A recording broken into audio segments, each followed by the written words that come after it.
Mutual Broadcasting System presents The Mysterious Traveler. Written, produced, and directed by Robert A. Arthur and David Cogan. And starring tonight two of radio's foremost actors, Leon Janney and Ralph Bell, in The Man Who Tried to Save Lincoln.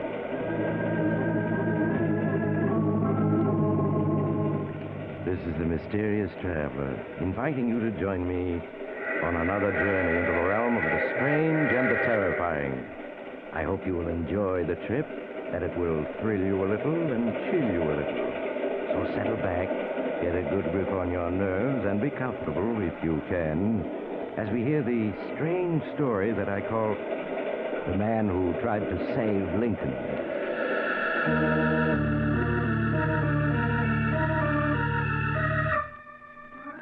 February 12th, of course, is Abraham Lincoln's birthday. And next April 14th is the anniversary of his death at the hands of an assassin. But many people have wondered what would have happened if Lincoln had not died that night. My story tonight concerns two such people, and it begins in a small laboratory in a college in Pennsylvania. A heavy-set, middle-aged man is tinkering with a maze of electronic apparatus. 1914, 1913, 1912, 1911, 1910, 1910. The gauge stops there. There's no penetration. The accumulated tension is too great to overcome unless I use more power. And if I do...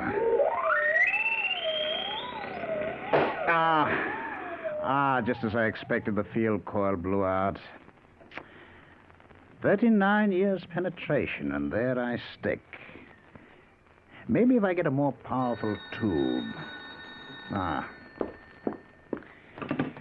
Hello, Professor Hodges speaking. Professor Hodges? This is Miss Erskine. Mrs. Erskine? Oh, Professor Hodges, you've forgotten. I have?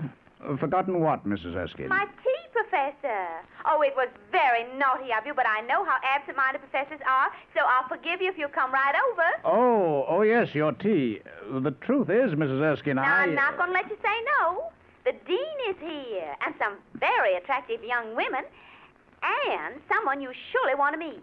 I do? Oh, yes, Tom Morrison. You know, he just wrote that wonderful book, If Lincoln Had Lived, You Must Meet Him. Oh, yes.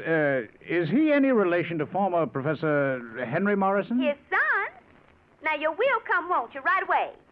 All right, Mrs. Erskine. Maybe I need some social life to take the cobwebs out of my brain.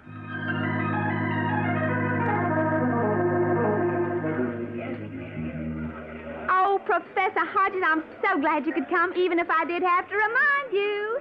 And I want you to meet Tom Morrison. This is Professor Hodges. How do you do, sir? Glad to meet you, Mr. Morrison. Mr. Morrison has just been telling me about his book, If Lincoln Had Lived. It is fascinating. It is simply fascinating. It is... but there's Lucy Johnson, and I must see her. Please, you two, just excuse me, because... Oh, Lucy! Lucy, dear, I want to speak to you, dear. Now, just wait. Mrs. Erskine was telling me you're a physicist, Professor Hodges. Electronics. Yes, that's my line. I've heard of your book, Mr. Morrison, If Lincoln Had Lived. Tell me, what would have happened? Well, as I was just telling Mrs. Erskine, I think tremendous things would have happened. Such as? I think Abraham Lincoln would have managed things so wisely that at the end of the war between the states, the whole nation would have recovered in 10 years. Oh, yes? Go on. There would have been no bitterness. And as a united nation, we'd have forged ahead much more quickly to take our place as a world leader. Yes, I can see how that would be. Why, we'd have been so strong in 1914 that we'd have prevented World War I by our very threat to intervene. Then there wouldn't have been any World War. Well, certainly the chances against it would have been much greater. Mr. Morrison, Tom, I am glad I came here today. I think you're the man I need. Need? In what way? I'm in the middle of a tremendous experiment. I need a man with imagination. That's you. I need a man I can trust. You again. Professor, what is this experiment? Tom, I'll answer one question with another.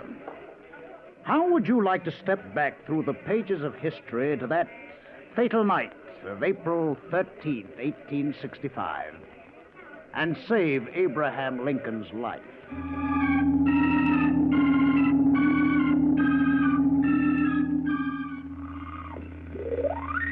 These are the instruments I've been working with, Tom. They don't look like much, I guess, but they work. Up to a point, that is. So that's what a time machine looks like. I always wondered, and now I know. Time machine? Tom, you've been reading H.G. Wells. You and just about everybody else, I suppose, think of a time machine as an invention which could carry people back and forth through time like an automobile carries them along a road. Right? Well, pretty much, I guess. In that sense, a time machine is impossible, believe me. But in another sense, everyone travels about in time constantly. How do you mean? Tom, what happened on your 7th birthday? My 7th birthday? I had a big party.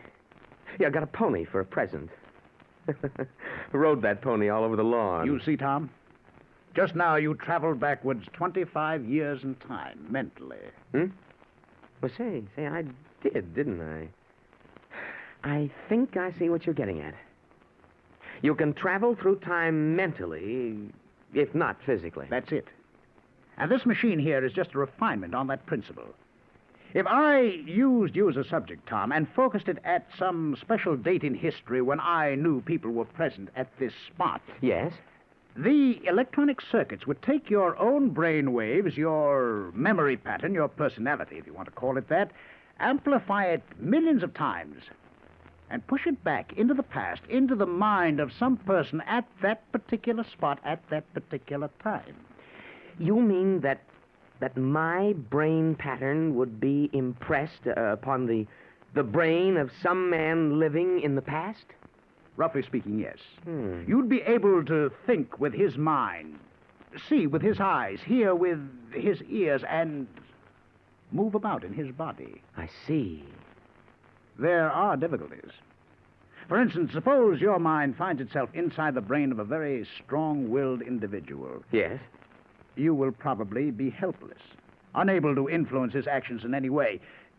You see, you'll be dominated. I see. On the other hand, an easygoing or weak-willed person would be subject to your will. Mm-hmm. Then you couldn't always be sure of just what would happen when you made an excursion back into the past. Unfortunately, no. But that can't be helped. There are other difficulties. Right now, my main tube isn't big enough. I can't achieve penetration further back than 1910. 40 years. I have a bigger tube coming that should extend the range at least to 100 years. But while we wait for it, suppose we do a little experimenting. What kind of experimenting, Professor? Tom, tomorrow, how would you like to go on a little jaunt back to the year 1912?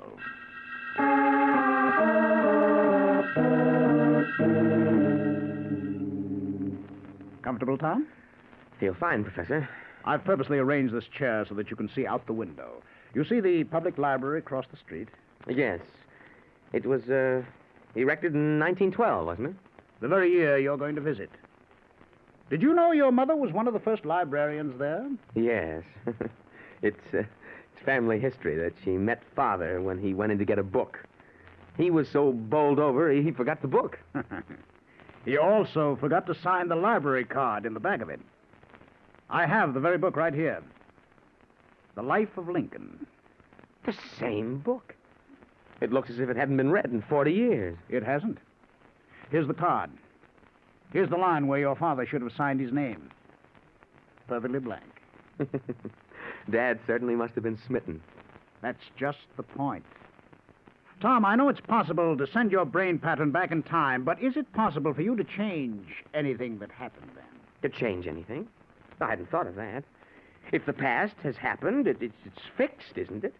It can't be changed. I think it can. That's what we're going to test. Tom, I'm going to send you back to that day your father met your mother. I'm going to force your mental pattern into your father's mind. Good Lord. Yes. You'll see with his eyes, think with his mind, move with his body. And Tom, you are going to sign this library card. Sign the card. Right. You're going back to noon, July 10th, 1912. According to the timestamp on this card, the book was delivered at that exact moment. I see. And I'm to sign the library card that never was signed. I'm to alter the past. If you can. Maybe you won't be able to. But try, Tom. Try. Concentrate every power of your mind on it. I will. But you have the book and the card here. They're not in the library. Ah, they are. Back in 1912. Oh, of course. I was forgetting. Ready? Yes. Sit back. Relax. I'll attach the headpiece. There. Now concentrate your mind on the thought, noon, July 10th, 1912. Repeat it over and over mentally. I understand. It'll take a few seconds. You may experience a period of dizziness. Be prepared for anything. Noon, July 10th, 1912. Noon, July 10th, 1912. Noon, July 10th, 1912. Noon, July 10th, 1912. Mr. Morrison, what is it? Are you ill? I felt dizzy for a moment. Well, where am I? Well, this is the public library, and I have the book you called for, The Life of Lincoln. Why are you staring at me so oddly, Mr. Morrison? You? I've never seen you before, have I? Why, no. I'm Miss Andrews, the assistant librarian. I just started work here today. Miss Andrews. Is this July 10th, 1912? Why, yes, of course. Oh, what time is it? Well, the clock is just striking noon. Oh, yes, of course. Why did I ask that? I know perfectly well it is. It's as if there were a voice in my mind. It's odd. Are you sure that you feel all right, Mr. Morrison? Of course I do. Just a little giddy. That's the effect of love at first sight. Mr. Morrison? Oh, I mean it, Miss Andrews. Will you have lunch with me? Now, right away, so we can talk. Why, of course I will. Will. Thank you, Miss Andrews. Get your hat. It is lunchtime, isn't it? Why, yes, I believe it is, Mr. Morrison. But the book, don't you want me to sign it out for you? Oh, bother the book. Lincoln can wait. But there's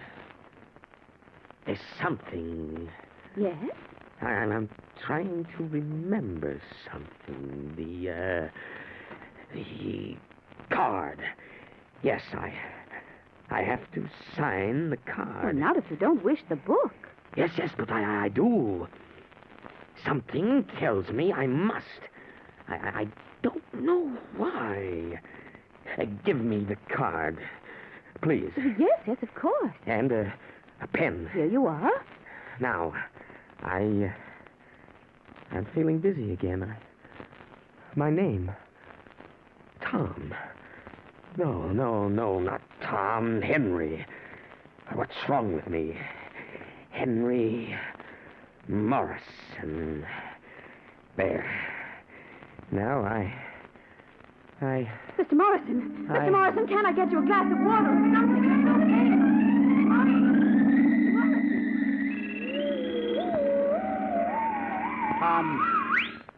Tom, here. Drink this.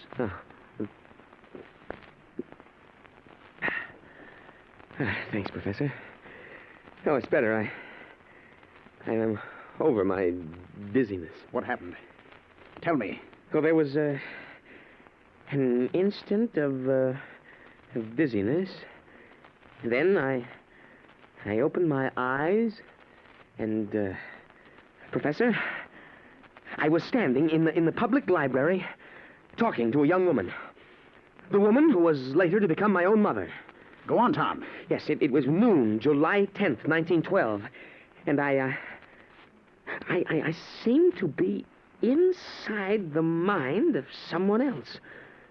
Someone who went on talking and acting as if I didn't exist. Of course. Your mental pattern was being superimposed on his mind. Your father-to-be. Yes. Yes, I tried to make him realize I was there. I exerted all my willpower. Then I think he signed the library card. And I'm not sure. Everything got far away and dark then, and I was sitting here with you back in 1950. We'll know in a moment if he did sign the card. If you did change the past, Tom. I'll open the book. If the card was signed, the signature will be there now. It'll have to be there. Look. It's signed. Henry Morrison. My father's signature. And look. He started to sign it Tom, and then he crossed out the Tom and wrote in Henry. That proves your personality was dominant for a moment. We can do it, Tom. We can reach back into the past and save the life of Abraham Lincoln. And change the whole course of world history since 1865. As soon as the bigger tube gets here, we'll try further tests, send you back further. Tom, how would you like to be present to hear Lincoln deliver the Gettysburg Address?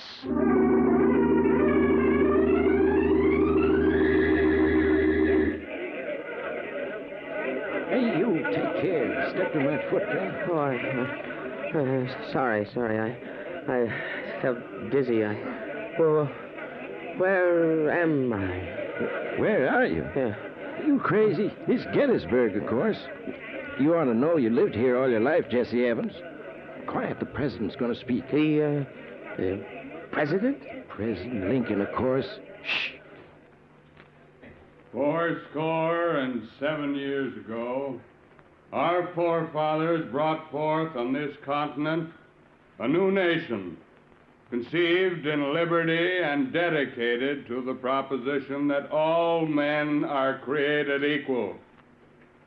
Now we are engaged in a great civil war, testing whether that nation or any nation so conceived and so dedicated can long endure.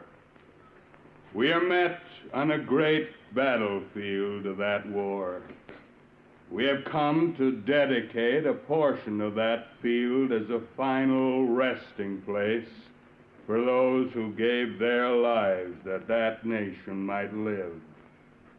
It is altogether fitting and proper that we do this, but in a larger sense, we cannot dedicate, we cannot consecrate, we cannot ground. Professor, I saw him. I saw Lincoln, and I heard him deliver the Gettysburg Address. And we've done it. We've achieved the penetration into the time we need. And we've proved you can stay there at least half an hour. It was terrific. There was a farmer named Jesse Evans, a simple fellow. I was able to control his actions without difficulty. And for 30 minutes, I saw Lincoln, listened to him. Now I know I'm right. If Lincoln had lived, we'd all have a better world today. Tom, we'll leave for Washington tomorrow. We'll set up our instruments and equipment in the Ford Theater itself, where John Wilkes Booth shot Abraham Lincoln at about 10:15 on the night of April 13th, 1865. And you will return to that fateful night and prevent the shot from being fired.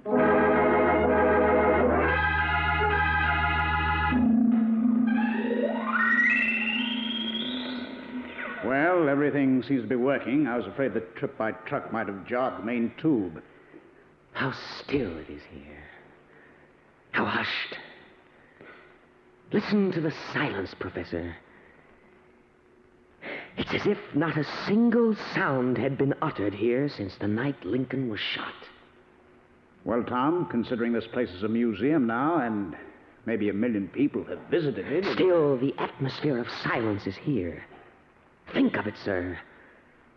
Through that doorway, Abraham Lincoln walked. Across those boards. Up those stairs. Walked unknowing to his death. while John Wilkes Booth lurked outside, a loaded pistol in his pocket. I know what you mean, Tom. Now let's plot our strategy. We have the place to ourselves until tomorrow morning. Let's try to imagine this theater as it was, April 13th, 1865. Let's figure out just where everyone was, so far as we know. You tell me, Tom. You're the expert in this field. All right, Professor. Now, over there is the box office. There, the entrance. This was the auditorium. And there, of course, was the stage.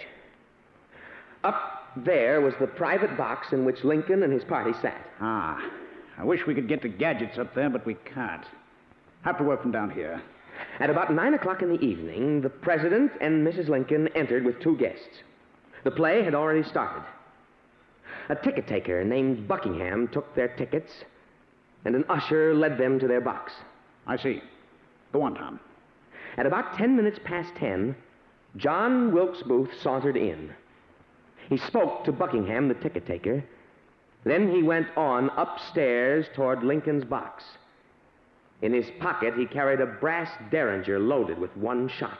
And he struck almost immediately. Yes, sir. The President had an armed guard, John F. Parker. But Parker was criminally negligent. He left his post to watch the play. Left Lincoln unguarded. Booth slipped into the President's box, fired 1 shot into Lincoln's head, leaped to the stage, and made his getaway. Now, Tom. Yes, sir. Our experiments have proved definitely that your ability to alter the past depends on the type of mind into which the electronic pressure forces your own mental pattern. That's right. If I should hit a strong-willed man, I might not be able to control him at all. A neutral or weak-willed type I can control and force to act. And you must act. Booth must be killed. You understand that? Of course. If I just stopped him, he might strike again later. Another danger is that we might send your mental pattern into the mind of someone who did not know Booth and would be unable to stop him in time. What do you suggest, sir? We have 2 possibilities. First, the guard Parker. He was weak-willed, and he was armed. He seems the most logical choice. Unfortunately, we don't know just where he was for part of the evening. He left his post, you know, and wandered around. And the pattern of pressure must be very carefully aimed. Of course. If we missed him... No telling what would happen. My choice is Buckingham, the ticket taker. Buckingham, eh? A ticket taker is not ordinarily a man of, shall we say, great mental achievements.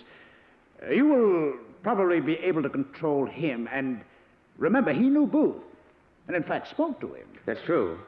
Also, we know almost exactly where he stood the whole evening. There by the entrance. All right, Tom. We will plan on sending you back to April 13th, 1865, into the mind of Mr. Buckingham. Now, let's start getting ready.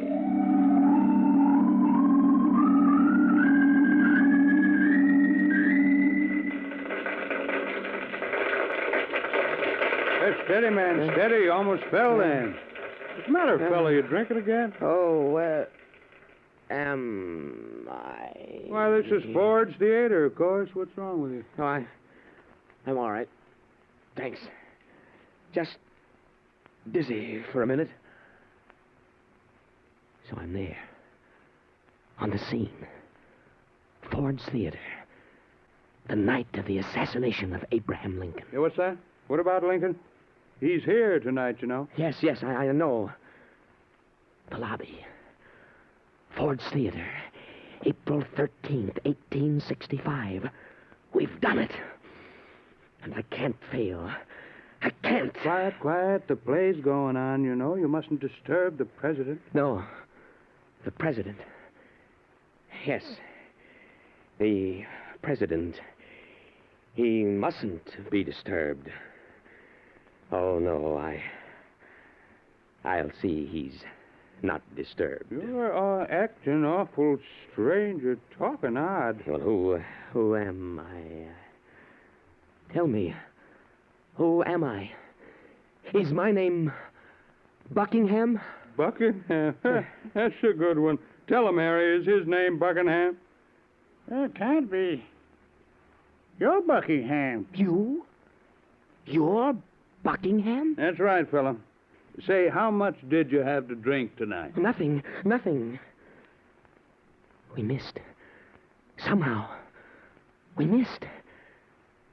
But it won't make any difference. It won't. I'll find him. Look, why don't you go in, find an empty seat, and sit down till you're all right? No. I can't sit down. Got to find someone. Who? Lincoln. Yes, President Lincoln. And John Wilkes Booth. Got to find them. Save. Kill. Harry, help me to hold him up. He's staggering. I'm dizzy. Got to concentrate on Lincoln. On Booth. Concentrate. There's no liquor on his breath. He's ill. Better get him outside. No, I'm all right. It's 10 after 10. I have something important to tend to. Life and death. Have you seen Booth? John Wilkes Booth, the actor. Have I seen Booth? Yes. Excuse me, Buckingham. I've got to go on in. I have a very important engagement to keep. Yes, very important. A matter of life and death. Well, if you're sure you feel all right, go right ahead. Thank you. Good night, gentlemen. Well, that was a funny performance. If I hadn't smelled his breath, I'd have sworn he was drunk. He's a funny one. Never know what he's up to. That talk just now about having an important engagement. Just bluff, you may be bound. Do you suppose he's in his right mind, though? Asking us if we'd seen John Wilkes Booth, the actor, when he's John Wilkes Booth.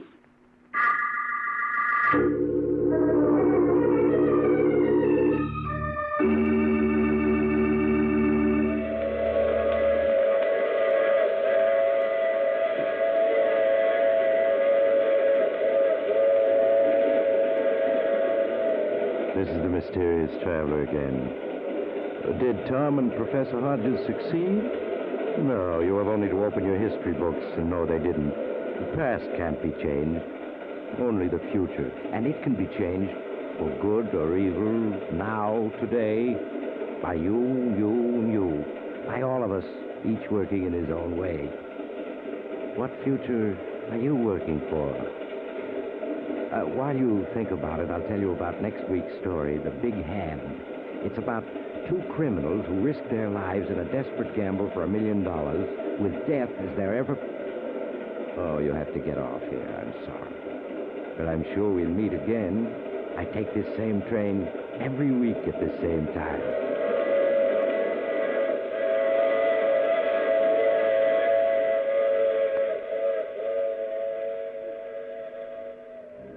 You have just heard The Mysterious Traveler with a title role played by Maurice Tarplin. In the cast were Leon Janney, Ralph Bell, Miss Leslie Woods, and Raymond Edward Johnson. Original music composed and played by Al Finelli. This is Bob Emmerich speaking. This is the world's largest network, the Mutual Broadcasting System.